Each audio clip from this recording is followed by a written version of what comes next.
तो हेलो दोस्तों, welcome back to the new lecture. तो आज के हम लेक्चर में शुरू करेंगे रिफ्लेक्शन में हम देखेंगे प्लेन मिरर। तो हमने पिछले लेक्चर में सिलेबस एंड जो भी हमारा बेसिक्स है वो देख लिया था ऑप्टिक्स से शुरू करने से पहले। ठीक है, तो हम शुरू करते हैं प्लेन मिरर। प्लेन मिरर में हम field of view, plane mirror के क्वेश्चंस कैसे करने हैं वो सब देखेंगे। ठीक है, तो हम प्लेन मिरर शुरू करने से पहले हम देखते हैं लॉ ऑफ रिफ्लेक्शंस क्या होते हैं। तो पहले मैं डाल देता हूँ लॉ ऑफ रिफ्लेक्शंस। इवन तो ये काफ़ी बेसिक से 11-12 में आप लोगों ने पढ़ लिया होगा, बट फिर मैं जल्दी से एक बार रिवाइज करा देता हूँ। मान लो कोई मिरर है, देन कोई भी रे जो है उस मिरर पे टकराई, देन मिरर पे टकराने के बाद वापस गई। तो जो रे जिस एंगल से आती है उसी एंगल से वापस लौट के जाती है। तो यहाँ से हम बोलेंगे angle i equal to angle r. तो यही है लॉ ऑफ रिफ्लेक्शन का फर्स्ट लॉ ऑफ रिफ्लेक्शन। ठीक है, एंड सेकंड लॉ क्या है? सेकंड लॉ तो बेसिक है, फर्स्ट लॉ जैसा ही है कि जो हमारा इंसिडेंट रे है, ये वाली इंसिडेंट रे है, ये वाली ये है हमारा parallel to that mirror, normal to the mirror, है ना। तो हमारी reflected ray and incident ray and that normal of the mirror, these three are on the same point. ठीक है, तो दूसरा पॉइंट ये है। और we can say that reflected ray comma incident ray and normal are on the same surface. ये हो गई हमारी बेसिक बातें। तो अभी हम देखते हैं कि प्लेन मिरर में हम पहले प्लेन मिरर पढ़ेंगे, उसके बाद स्फेरिकल मिरर्स पढ़ेंगे, कॉन्वेक्स एंड कॉनकेव मिरर्स। तो प्लेन मिरर में क्या होता है? प्लेन मिरर में हम इमेज हमको कैसे दिखती है? कोई भी इमेज हमको दिखती हुई प्रतीत होती है। एक्चुअल में वो है नहीं, बट मान लो हमारा ऑब्जेक्ट यहाँ पे है ओ पॉइंट पे, तो हमको इमेज कहाँ दिखेगी? हमको इमेज दिखेगी इसी ओ पॉइंट पे। मान लो ये प्राइम है, मान लो ये डिस्टेंस है डी, तो इसके ही डी डिस्टेंस पे हमको इमेज दिखेगी। तो इमेज बनती कैसे है? इमेज बनती है इनफाइनाइट रेज से। जैसे मान लो यहाँ से कोई भी ऑब्जेक्ट अपना जो रे निकालेगा वो कैसे निकालेगा? सारी डायरेक्शंस में। हम मान लेते हैं कि मान लो ये रे गई ऐसे और ये मुड़ गई वापस। ये है इंसिडेंट एंड ये है रिफ्लेक्टेड। तो रे तो हमारी रिफ्लेक्ट हो गई, लेकिन हमको ऑब्जेक्ट कैसे बना? ऑब्जेक्ट हमको बनता हुआ प्रतीत होगा, बट रियल में नहीं होगा। कैसे प्रतीत होगा? देखो, हम इस रे को इधर आगे मिला देते हैं, तो हमको लगेगा कि ये जो रे है वो मिरर के बैक साइड से कहीं से आ रही है, ऐसा आती हुई प्रतीत होगी। ठीक है, तो यही रीजन है इमेज का बनने का, कि हमको जो भी रेज हैं वो आती हुई प्रतीत होती हैं मिरर के अंदर से। ठीक है, मान लो हम यहाँ से देख रहे हैं, तो हमको ये रेस आती हुई दिखेंगी। मान लो यहाँ से ये वाली रे आई, ये हमारी आंखों पे गिरेगी, तो हमको ऑब्जेक्ट दिखने लगेगा। ठीक है, तो यही है इमेज फॉर्मेशन। तो अब हम देखते हैं कि इमेज प्लॉटिंग कैसे करनी है। तो मान लो तुमको क्वेश्चन में गिवन है कि ये प्लेन मिरर है। अब तुमको मैं एक बात बताता हूँ कि मान लो तुमको कोई भी इमेज बनानी है किसी भी ऑब्जेक्ट की। तो इमेज को बनाने के लिए तुम क्या करो? मान लो तुम्हारा ऑब्जेक्ट यहाँ पे है और इमेज प्लेन मिरर यहाँ पे है, ग्राउंड से इतनी डिस्टेंस की दूरी पे, मतलब यहाँ पे मिरर नहीं है। तो इसका इमेज कहाँ बनेगा? तो इसका इमेज बनाने के लिए हम क्या करेंगे? तुम कोई भी दो रे ले लो और उनसे, मान लो हमने एक ये ली और एक ये ली हमने ये वाली, देन क्या करो? इनको आगे बढ़ा दो, तो इमेज कहाँ बनेगी? यहाँ पे।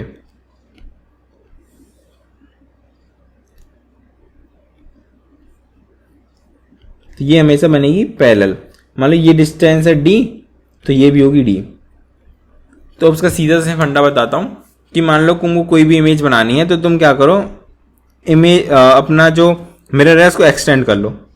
एक्सटेंड कर लिया, यहाँ पे वो है, तो यहाँ पे हमारी इमेज बन जाएगी ओ प्राइम। सिंपल। अब मान लो तुम क्वेश्चन कैसे आ सकता है कि मान लो तुमको एक मिरर दे दिया है, ऐसे बोल दिया कि ये मिरर है 30 डिग्री पे, एंड यहाँ पे हमारा ऑब्जेक्ट, इसके जो कोऑर्डिनेट है वो हैं 2,0।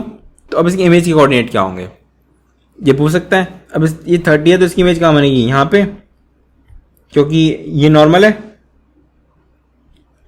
90 डिग्री, तो यहाँ इमेज बनेगी। तो ये वाला एंगल कितना होगा 30। तो ये वाला हम देख सकते हैं, ये वाला कोऑर्डिनेट क्या हो जाएगा, ये वाला डिस्टेंस 2 है, तो हम ये वाला डिस्टेंस निकाल सकते हैं, एंड ये वाला डिस्टेंस निकल जाए, ये वाले डिस्टेंस निकल जाएगी, ये 90 डिग्री है, तो हम ये वाले कोऑर्डिनेट निकाल सकते हैं। तो ऐसे क्वेश्चन तुमको पूछे जाएंगे। तो यही है इमेज प्लॉटिंग का।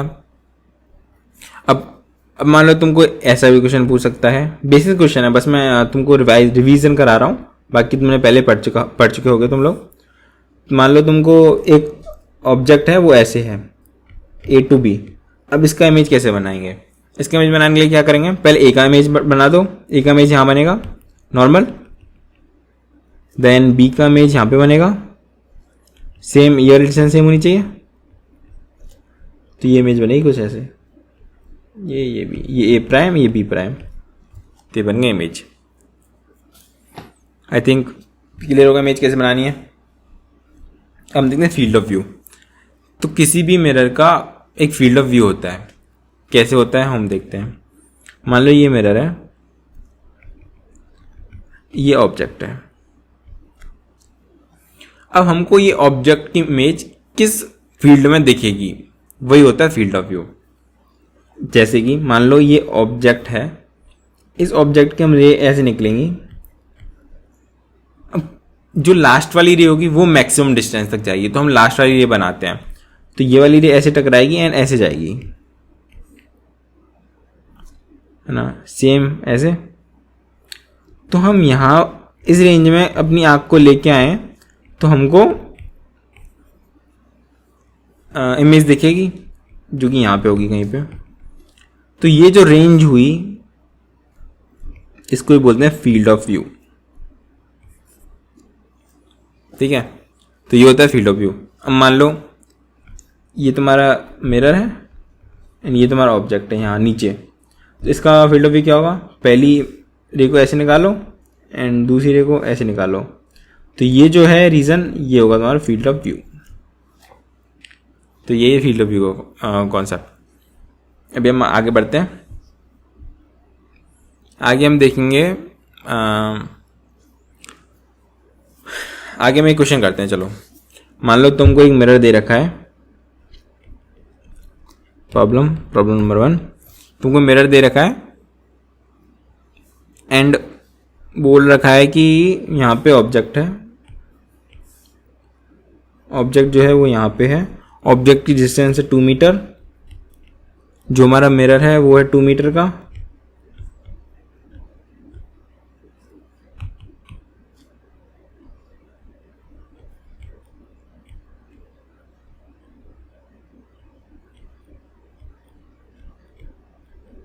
ठीक है। ऑब्जेक्ट भी 2 मीटर का है एंड हमारी डिस्टेंस भी 2 मीटर की है, तो हमारा जो इमेज बनेगा वो भी 2 मीटर में बनेगा। यहाँ पे हम ये देख चुके हैं पहले ही। तो हमको बताना है कि इसका फील्ड ऑफ व्यू का रेंज क्या होगा। फील्ड ऑफ व्यू का रेंज इन द सेंस कि कितनी डिस्टेंस होगी फील्ड ऑफ व्यू की, तो वो कैसे निकालेंगे वो देखते हैं। चलो, तो हमारी एक रे जाएगी यहाँ से ऐसे, देन ये होगी ऐसे, देन नेक्स्ट रे जाएगी यहाँ पे। तो मान लो मैं ऐसे बना लेता हूँ, एक्चुअल में ऐसा नहीं होगा बट मैं स्पेस की कंस्ट्रेंट की वजह से ऐसे बनाता हूँ। अब हम क्या देखेंगे कि ये हमारा जो है वो ऑब्जेक्ट ऐसे बनेगा, कुछ ऐसे दिखेगा,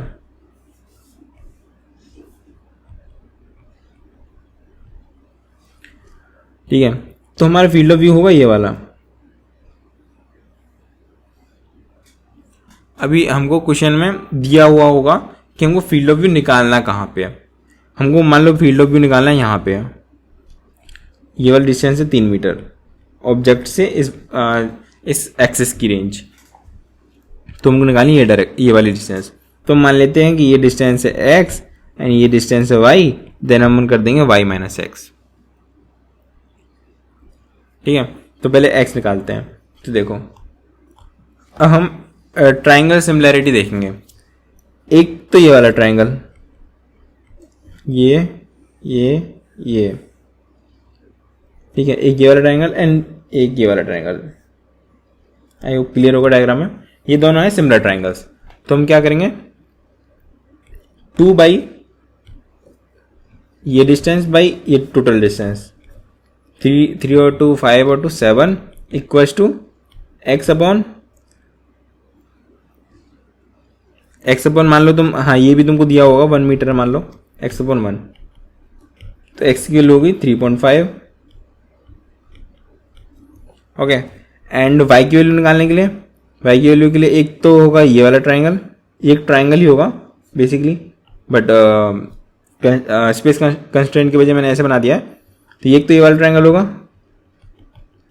एंड होगा एक ये वाला ट्राइंगल। ये दोनों ट्राइंगल भी सिमिलर होंगे, कॉन्ग्रुएंट ट्राइंगल जिनको बोलते हैं। तो अब क्या करो,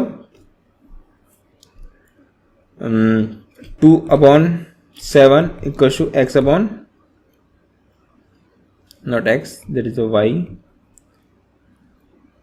y अपॉन 2 और 1 3। तो ये होगा y की वैल्यू हो जाएगी 3/y,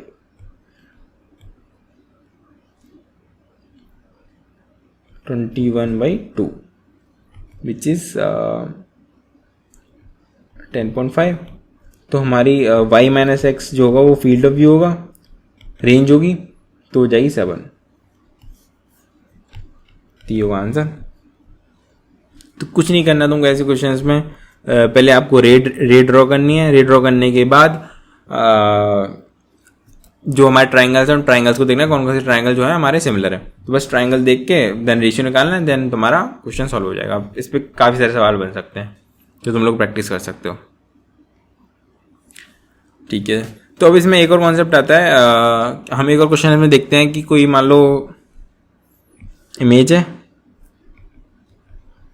ना, और कोई पर्सन खड़ा है,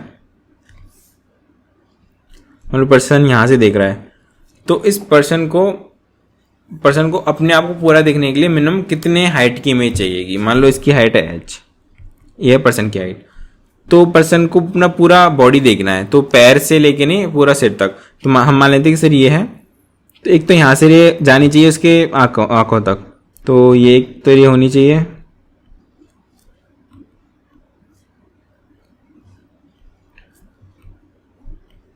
ठीक है, देन एक रे होगी जिसको अपने को हेड देख ले, वो अपना हेड देख ले, तो एक रे ऐसे जाएगी, है ना। तो अब इसमें क्या है, अब देखो ये थीटा होगा तो ये भी थीटा होगा। अब उसको कितनी हाइट चाहिए, यदि हम ये वाला मिरर हटा दें, ऊपर वाला नीचे वाला मिरर भी हटा दें, तो भी उसको अपना जो बॉडी है वो हाफ दिखेगी, मतलब अपना पूरी बॉडी दिख जाएगी। तो ये h हाइट है, तो ये वाली हाइट कितनी हो जाएगी, ये थीटा एंगल सेम है, तो ये वाली हाइट हो जाएगी h/2, ये भी h/2। तो ये मिरर की हाइट भी कितनी हो जाएगी h/2, है ना। तो इससे हमको समझ में आ रहा है कि जो हमारा मिरर है वो हमको h/2 हाइट का चाहिए to see the body of the full person. तो किसी पर्सन को भी पूरी बॉडी देखनी है तो उसको अपने जो भी लेंथ है उसकी, उससे h/2 का मिरर चाहिए। आई गेस ये क्लियर होगा। ठीक है, तो इस प्लेन मिरर में थोड़ा सा और एंगल ऑफ डेविएशंस के बारे में तो वो हम नेक्स्ट वीडियो में देखेंगे। तब तक के लिए bye bye, take care, okay guys, मिलते हैं नेक्स्ट वीडियो में।